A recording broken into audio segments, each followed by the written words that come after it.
हिंदू धर्म व संस्कृति में ज्योतिष शास्त्र का बहुत महत्व है। श्री महंत नारायण गिरी महाराज भारत का सबसे पुराना शास्त्र है वैदिक ज्योतिष। तृतीय अखिल भारतीय ज्योतिष समागम में मुख्य अतिथि के रूप में शामिल हुए महाराज श्री। ज्योतिष समागम में भाग लेने वाले सैकड़ों ज्योतिषाचार्यों को सम्मानित किया। उत्तराखंड रामनगर में हो रहे तृतीय अखिल भारतीय ज्योतिष समागम में रविवार श्री दूधेश्वर पीठाधीश्वर श्री पंचदशनाम जूना अखाड़ा अंतर्राष्ट्रीय प्रवक्ता, दिल्ली संत महामंडल के राष्ट्रीय अध्यक्ष व हिंदू यूनाइटेड फ्रंट के अध्यक्ष श्री महंत नारायण गिरी महाराज मुख्य अतिथि के रूप में शामिल हुए। महाराज श्री ने ज्योतिष समागम में भाग लेने वाले सैकड़ों ज्योतिषाचार्यों को सम्मानित किया। ज्योतिषाचार्य सागर द्वारा वोव hotel and resort Jim Corbett park में आयोजित 3 दिवसीय तृतीय अखिल भारतीय ज्योतिष समागम का रविवार को श्री महंत नारायण गिरी महाराज ने शुभारंभ किया। उन्होंने कहा कि हिंदू धर्म व संस्कृति में ज्योतिष शास्त्र का बहुत महत्व है। ज्योतिष शास्त्र से ही हमें सूर्योदय, सूर्यास्त, सूर्य व चंद्र ग्रहण, स्पष्ट महत्वपूर्ण जानकारी मिलती है। उपस्थित सभी महाराज श्री ने कहा कि ज्योतिष यानी ज्योतिष अर्थात ईश्वर की ज्योति। पुराने भारत का सबसे पुराना शास्त्र वैदिक ज्योतिष संजीव जी बहुत पुराने हमारा है। उनका परिचय है। बहुत सालों से हमारे चिक्कू बाबा थे, वो कहते थे कि गुरु तो आप हमारे नाम के, असली गुरु तो हमारे जो है संजीव जी है। तो मेरठ में बहुत पहले से हम लोग जो है वो जाते थे और सागर शर्मा जी से भी बहुत पुराना हमारा संबंध है।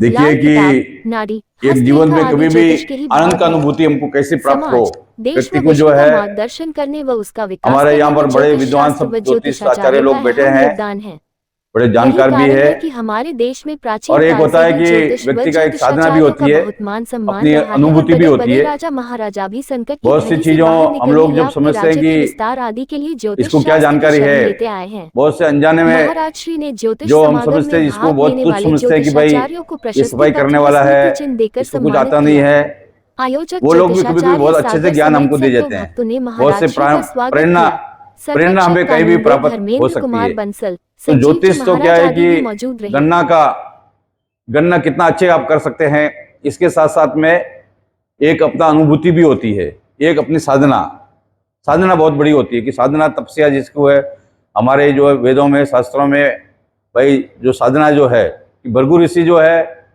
इतने भृगु ऋषि जो है हम लोग जितने भी भारत में सन्यासी है, सन्यास लेने के बाद सबका गोत्र भृगु हो जाता है। जाति बोले भेंगम उड़ता हुआ पंछी और गोत्र भृगु हो जाता है सभी सन्यासियों का। तो भृगु ऋषि ने जो है भृगु संहिता जो आज भी बहुत प्राथमिक जो है बहुत ही सार्थक है। होशियारपुर में वगैरह जाइए, अभी भी बहुत से ऐसे ज्योतिष लोग हैं बहुत सारी चीज़ों को लेकर।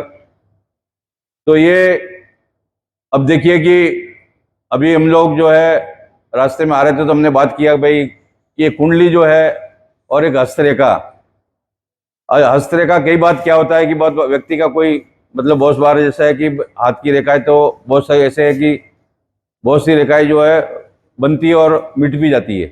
बहुत रेखा ऐसी होती है। फिर कुछ रेखाएं मान लीजिए जैसे है कि भाग्य रेखा है, जीवन रेखा है, हृदय रेखा है, कुछ ऐसी जो रेखा है वो कभी भी मिटने वाली नहीं रहती है। वो हमेशा से हस्तरेखाओं के अंदर में वो बना रहता है, हमेशा ये हाथ में हमेशा ही बना रहता है। एक होता है कि भाई बहुत से लोग जो है प्रसन्न कुंडली बना देते हैं कि आपने जो है, और बहुत से लोग ऐसा मैं देखता हूँ कि एक मस्तक का भी कुंडली होता है। बहुत से साधु संत देखते हैं कि आपको देखा, आपके चेहरे पर देखा, उसके बाद कुछ आपके लिए भविष्यवाणी या कुछ अपना करने लगते हैं। एक मस्तक के ऊपर भी रेखा होती है, क्योंकि अपना जीवन जो है वो जन्म लेख से मृत्यु तक, हमारे जैसे वैदिक सनातन धर्म में 16 संस्कार है। 16 संस्कारों में हमारा पूरा जीवन उसके अंदर में है। जैसे ही हमारा शरीर में पहले नाखून से लेकर सिर का बाल तक हर चीज के अंदर में, अब हम बहुत से देखिए कि आपका हमारा राजस्थान में या मारवाड़ी लोग रहते हैं, वो कभी भी चौघड़िया को देख के चलते हैं। आप देखिए कि उनका व्यापार में कामयाब होने का एक ही कारण है कि दिन के कितने चौघड़िया होते, भाई शुभ का भी है, चर का भी है, लाभ का भी है, काल का भी है। वो चौघड़ियाओं को देखकर फिर जो है दक्षिण भारत में देखिए आप कि राहु काल को ज़्यादा महत्व देते हैं दक्षिण में वगैरह, कि राहु काल का कब है, उस राहु काल में नहीं करता। अपने यहाँ भी अभी तो लोग देखने लगे। तो बहुत सी प्रकारों का ज्योतिष में भी कई विधा है, कई प्रकार का उनका। और ये मैं अपने आप में समझता हूँ कि ये बहुत बड़ा साधना है, अपनी साधना है जीवन में, कि व्यक्ति को जितना साधना उपासना उससे हम बहुत अच्छा गणना कर सकते हैं। अब मैं जब अभी बीच में 1 साल मतलब पहले जब एक महीने के लिए अमेरिका में गया, तो मैं देखा कि वहाँ पर बहुत एक्सीडेंट होता है और बहुत आत्महत्या भी होती है उधर। तो फिर मैंने एक भारतीय आदमी व्यक्ति से पूछा, भाई ये यहाँ पर ऐसा ये क्यों होता है? बोले महाराज, भारत में क्या है कि चेतना है। वहाँ क्या चेतना है? बोले कि वहाँ पर ज्योतिष आचार्य इतने इतने विद्वान लोग हैं। अब मान लीजिए किसी की बहुत सी प्रकार की समस्या है, वो एक ज्योतिष के पास जाता है, दूसरे के पास जाता है, तो साल में 6 महीने में बहुत सी समस्या ऐसे ही सुलभ मतलब समाधान हो जाता है। वो ऐसे धीरे धीरे जो है समय के बोलते हैं भाई, समय सबसे बड़ा इलाज है।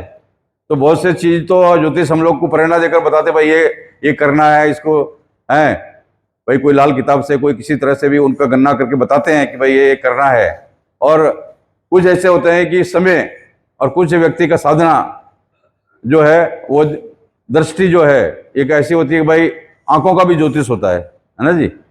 आप देखते हैं कि अब ऐसे ऐसी चीज होता है कि कभी भी बोलते हैं भाई आंख ऐसे है कि वो पत्थर को भी जो पिघला देते हैं, है जी, आंख में इतना चमता है। वो कुछ है जैसे वो कहावत है ना जी, बोले जिसमें बैसी नहीं रस की धार, जिसमें नहीं भाव नहीं है वो दिल नहीं पत्थर है ना जी। तो ये एक तरह से हम वहाँ पर गए तो वहाँ लोग बोले कि भाई वहाँ पर हमारे यहाँ पर बहुत से ज्योतिष है, बहुत से लोग तांत्रिक भी है, बहुत से लोग साधु संत है। तो व्यक्ति जब 6 महीना साल भर घूमता है तो बहुत सी समाधान हो जाती है। तो भारत का बोले आदमी चेतन है, हमेशा वो चेतनता में रहता है। कितना भी अभाव हो, कितना भी अभाव परिस्थिति, कैसी भी विपरीत परिस्थितियां हो, तो भी जीने की कला क्षमता हमारे भारतीय लोगों में विशेष रूप से रहती है कि हर परिस्थिति में वो एडजस्टमेंट कर लेते हैं। हम लोग ऐसे परिस्थितियां हैं। अब देखिए कि राजस्थान में आप जाए तो वहाँ पर क्या है कि बारमेड़ वगैरह में अभी आपने गर्मियों में देखा कि 52 डिग्री तापमान के अंदर में 51-52 डिग्री तक तापमान हो गया। तो वहाँ भी अभी भी उनका लोग वो जीवन जी रहे हैं, रहते हैं। और सर्दी में आप देखते हैं कि चूरू वगैरह में बोलते हैं कि शून्य से भी नीचे पहुंच जाते हैं। उसमें भी लोग जीवन अपने जीवन अपने स्तर पर वो अपना जीवन जीते ही है, वो अपना बैलेंस वो बना लेते हैं अपने तरफ से। एक बहुत ऐसे जगह भी है, जैसे मान लीजिए कुछ मध्य प्रदेश का क्षेत्र, कुछ राजस्थान का ऐसा क्षेत्र है कि वहाँ पर रात में आप जो है, अभी ये जैसे जेठ का महीना अभी चल रहा है और क्या अषाढ़ है अभी, जेठ, हाँ जेठ के बाद अषाढ़ आएगा। तो अभी देखिए कि हमारा भविष्यवाणी जो करने वाले जो होता है ना, कि जो ये होता है वर्षा होती है, उसको जो है बोलते भाई उसका अनुमान लगाते गणना करते हैं। तो ये लोग भी क्या है कि जब आपका मानसून का कहते हैं कि 23 से 22 को आएंगे, जैसे मान लीजिए कि अभी 22 तारीख तक जो है वो जेठ है, 23 को अषाढ़ आ जाएगा, उस टाइम मानसून आएगा। तो हमारे करोड़ों साल पहले जो ऋषि मुनियों ने जो गणना किया था उसके आधार पर ही ये लोग अभी गणना करते हैं। और फिर बहुत से लोग बोलते हैं भाई ये तो होंगापंथी वगैरह ऐसी बहुत सारी बात भी बोल देते हैं, परंतु आधार जो है पूरा विश्व के अंदर में। मैं जब नासा में गया, जब मैं जहाँ पर था फ्लोरिडा में नासा में गया, वहाँ देखा कि वहाँ वैज्ञानिक कम से कम 8,000 वैज्ञानिक भारतीय थे। तो मंगलवार का दिन था, तो हमने देखा कि एक जगह वो टेंट लगा के बाहर में, तो क्या बोले जी यहाँ हर मंगलवार को हम लोग सुंदरकांड पाठ करते हैं। बड़े बड़े वैज्ञानिक लोग बोले सुंदरकांड का पाठ हम लोग करते हैं, वैज्ञानिक अपना जगह है नासा के अंदर भी है। तो ये भारतीय जो है हमारा सभ्यता, हमारी संस्कृति, हमारी जो कल्चर है वो एकदम जीवित है। हम हमेशा चेतन में जीते। हमारी चेतना की भाई हम लोग को मानते हैं कि ये आत्मा जो है मोह से जीव लोग जीव भूता सनातना, कभी भी हमारा शरीर को नाश होने के बाद में भी हम हमेशा हम रहते हैं, कहीं जाते नहीं हैं इस दुनिया के अंदर में। तो ये बहुत बड़ा एक तरह से साधना है अपने आप में। अब रात में समय में विशेष रूप से जब हम इधर आ रहे थे तो बहुत से जगहों पर अभी जैसे गूगल में हमने डाला, इन्होंने जो जीपीएस भेजा इधर से, मतलब कोई लोकेशन भेजा, तो वो पता नहीं कहाँ गांव में घुमा दिया। तो ये जो यहाँ का बात नहीं है, मैं अमेरिका में भी डाला तो हवाई अड्डा मेरे सामने था, 2 किलोमीटर घुमा दिया, है ना जी। तो किसी आदमी ने बोला कि भाई ये जीपीएस ऐसा होता है कि ये तो किसी समय में अमेरिका के मिलिट्री ने बनाया था अपना रास्ता, जंगल में रास्ता ढूंढने के लिए, वहां पर फेल हो गया तो ये लोगों को दे दिया भाई, अभी ये लोग इस्तेमाल करे अभी, है ना जी। तो कुछ फेलियर चीज वो आ जाता है, परंतु ज्योतिष की गणना वो फेलियर नहीं है। वो आपको बोल दिया भाई जिसके साधना है और जो संपूर्ण रूप से गणित गणना कर सकता है, वो कह सकता है कि भाई इतना बजे इतना मिनट इतना बजे आपका मृत्यु हो जाएगी, तो हो जाएगी। ऐसे ज्योतिष भी भारत में है अभी, बहुत कर्नाटक वगैरह में जाओ, आंध्र, तमिलनाडु, केरला वगैरह में अभी भी ऐसे ज्योतिष है जो आपका सही गणना कर देंगे, एकदम जो है एक्यूरेट, मतलब जो है समय, मिनट, सेकंड सब बता देंगे आपको।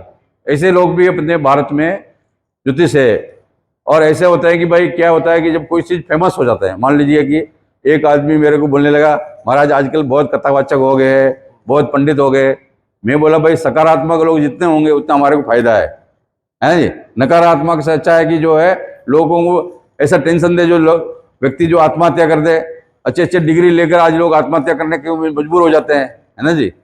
तो ये जो है इससे अच्छा कि सकारात्मक लोग जितने होंगे, कथाकार जितने बढ़ेंगे, कम से कम कथा करेंगे, प्रवचन करेंगे, ज्योतिष लोगों को अच्छा रास्ता दिखाते हैं भाई कि चल बेटा जो ऐसा है कि भाई तुम जो है ऐसा है कि तुम 5 पंछियों को जो है थोड़ा दाना डाल देना है, 2 कुत्तों को रोटी दे देना,